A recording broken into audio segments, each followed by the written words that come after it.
and welcome to the Beginner Strength Training Circuit for anybody who's looking to get more active at home with minimal equipment.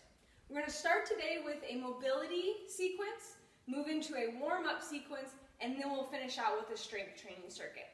So to get us started, go ahead and lay on your back on your mat or floor, legs directly out, and then just start by bringing one knee towards the chest with a slight assist from the hands.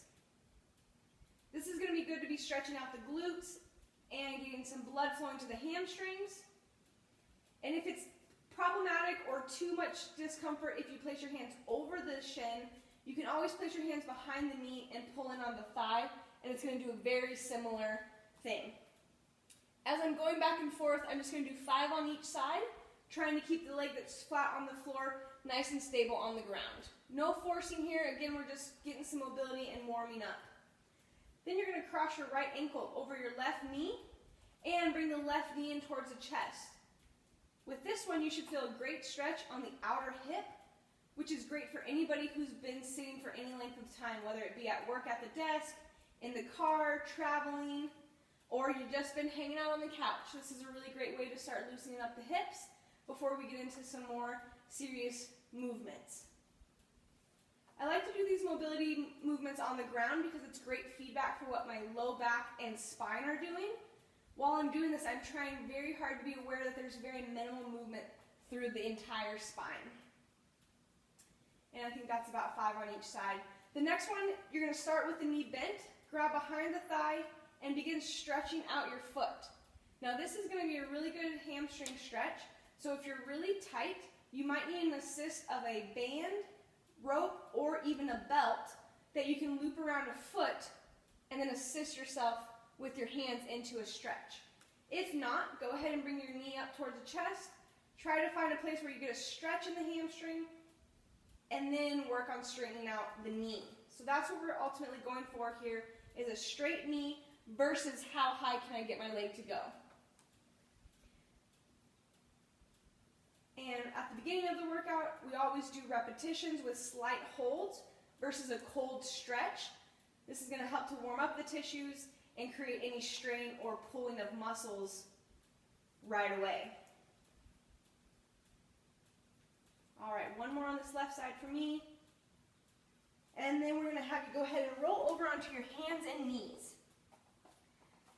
From there, we're going to start moving through the spine. So I'm going to round my spine up towards the ceiling and then dip my belly down towards the floor. This also will feel really nice for anybody who maybe has been doing any sort of sitting or in one position for any length of time, to get the spine nice and mobile, get that cerebral fluid moving up and down,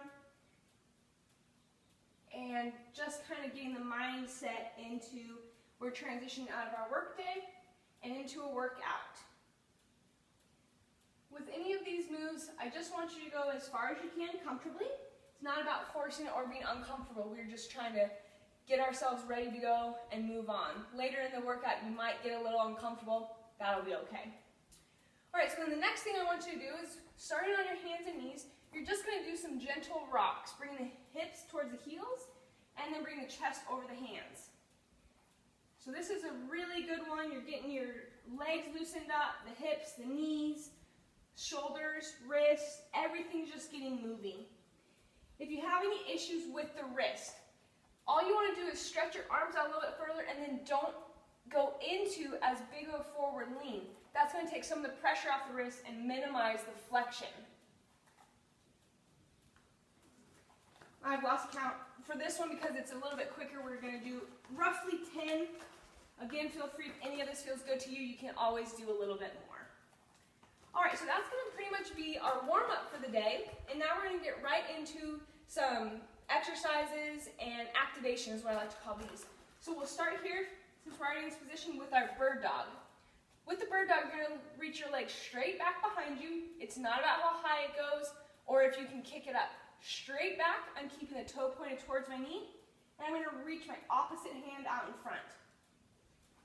A brief little hold, belly button in towards the spine, and alternate sides. So this is really great. It's going to work on our balance. It's going to bring our right hemisphere and left hemisphere of our brain together. Anytime we do any cross patterning, or opposition work and or crossing the midline is going to be really great to get both sides of the brain firing together. And if we get more of our brain working, that's always a good thing. So this workout should be for anybody who is a little bit limited in time, space, and equipment. It's going to hit all major muscle groups as well as get the heart rate going a little bit. Go ahead and pivot back onto your back with your knees bent, heels towards your buttocks, just so that I can touch them with my fingertips here, and then bridging up. While I perform the bridge, what I'm thinking about doing is pulling my belly button to my spine and using my glutes to extend my hips fully towards the ceiling. Even as you're going through this range of motion, you should still feel that you have a pretty decent line from the knees to the hips to the shoulders. They should be very straight. So I'm not finishing my bridge here. I'm trying to extend up through the glutes and get those hips nice and active.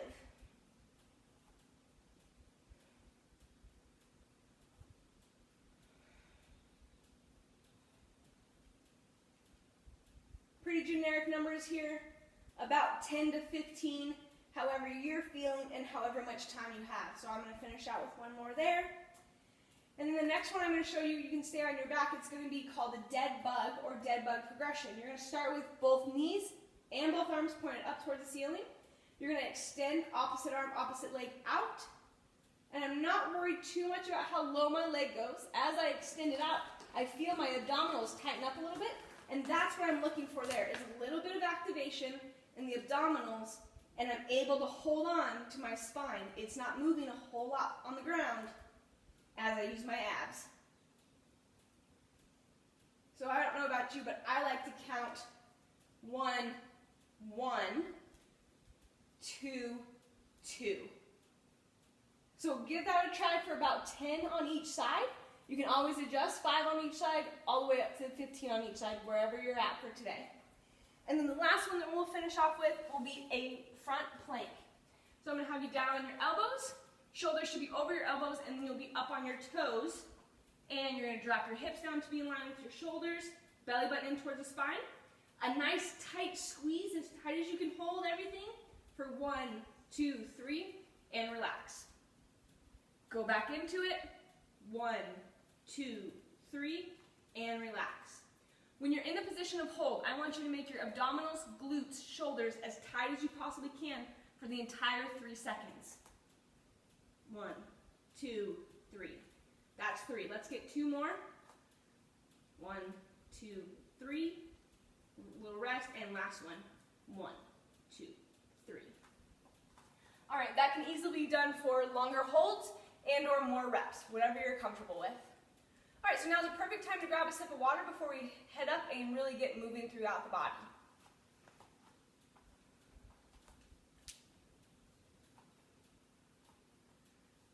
All right, let's start off with some big muscles, our legs. We're also going to increase our heart rate and breathing rate with some body weight squats. So I'll show you both from the side and a front view.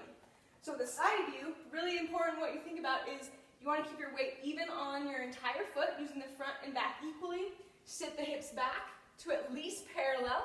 So my knee or my femur here should be parallel with the ground. Stand up, squeeze the glutes. Push back, squeeze glutes. If you can go a little bit deeper into your squat comfortably, that's awesome. Go ahead and do it as far as you can go. What you want to think about is that I'm keeping my knees back behind my toes. When I look down, I can still see my toes, and I'm keeping my knees pressed away from each other. So oftentimes when people do squats, there's this caving in. Fight that. Use your glutes back here to pull those knees apart as you do them. So let's go 10 of these. 1, 2, 3, 4, 5. I'm using my arms as a counterbalance. Nothing wrong there. You can always bring them across your chest or hold on to something. If you want a little extra weight, you can grab on, do a little bear hug, and get a little extra work. All right, so I think that was about 10. I got my heart rate up for sure. I hope you did too. Since we just did lower body, let's go to an upper body exercise. So I have a chair right here. I would encourage you to find a counter or a couch, something that's nice and stable to perform push-ups on. So because most of the body weight is going to be on it, you want to make sure it's nice and secure. When you get into your push-up position, you're just in a plank position. All you're going to be moving is your arms. So I've still got tight glutes, belly button in towards the spine. I'm going to lower myself down by bending my elbows, as well as squeezing my shoulders together. We're going to try and get 10 of these. Of course, the lower level, the more difficult it's going to be, and the higher the level, the easier it's going to be. So find a place in your house that you're able to comfortably get 6 to 10 and go from there.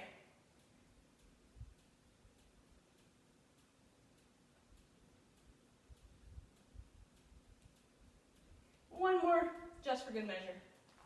And then I'll set this off to the side. That's great. All right, so we've got already a lower body exercise and an upper body exercise. The next one is going to be for balance, as well as the back side of the leg. So your squats really target your quads and glutes.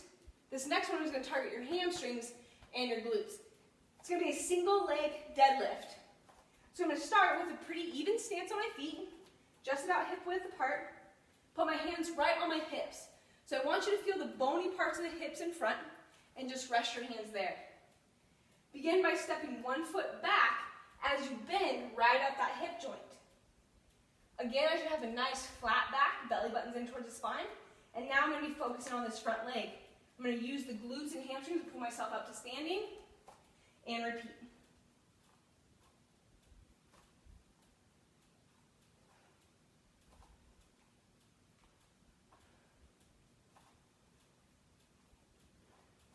I'll show you the same thing from the front.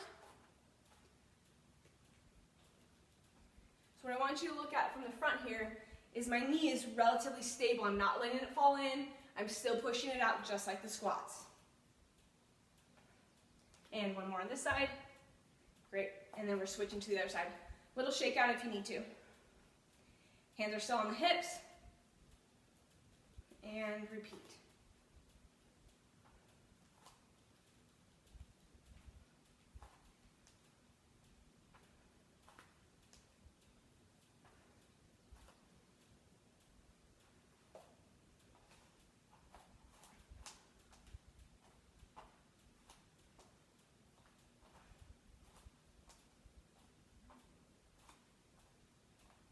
So for me, it's a little less stable on my right side.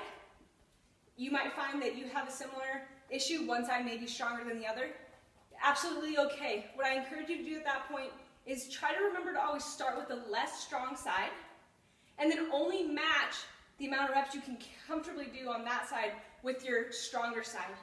We don't want to continue to make our strong side stronger and stronger and let the less strong side get weaker and weaker. So always try and start with the less strong side and match it to your strong side.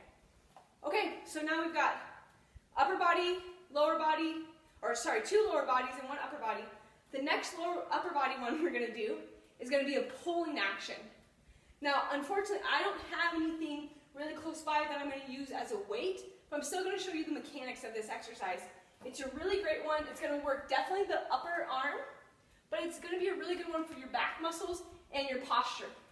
So I'm going to pull my chair back out, and this one you don't need to have a difference in height. What you want is something that you can bend over and use as a support. So basically, as I'm leaning on this, it's going to be supporting this shoulder and my abdominals here. I'll show you with my open side just so it's a little bit easier, but I'm going to pull my shoulders down, belly button in, bend my knees, and sit my hips back so I get a little stretch in my hamstring. From there, I would have laundry detergent, a water bottle, a cat litter, anything in this right hand, and I'm just going to pull it up so that my elbow is just past my rib cage. And while I'm pulling with this arm, I'm thinking of squeezing that shoulder blade right to the spine. So big squeeze in the back, 10 on each side, with whatever weight you have that's available for you. And if you don't have anything, there's nothing wrong with just using your body weight. Get that movement. Your body's meant to move, it likes to move, and it doesn't have to be against a ton of weight. So even for me, without any weight, I can still feel a really good, nice squeeze in the back side of the shoulders. All right, guys, so that's it. Very quick, easy circuit. The strength circuit. The squat, push-ups, single leg deadlift, and rows that we just did, those can be done however many times you feel comfortable. 1 to 5. The first part of it, go through it one time, get right into the strength training. If you want a little bit more cardio, shorten your rest periods, and if you need a little bit more rest, feel free to do it however you need. These exercises can also be done independently, and you can break it up throughout your day. All right, I hope you enjoyed the workout. Good luck, and always feel free to email me and let me know how you're doing with it.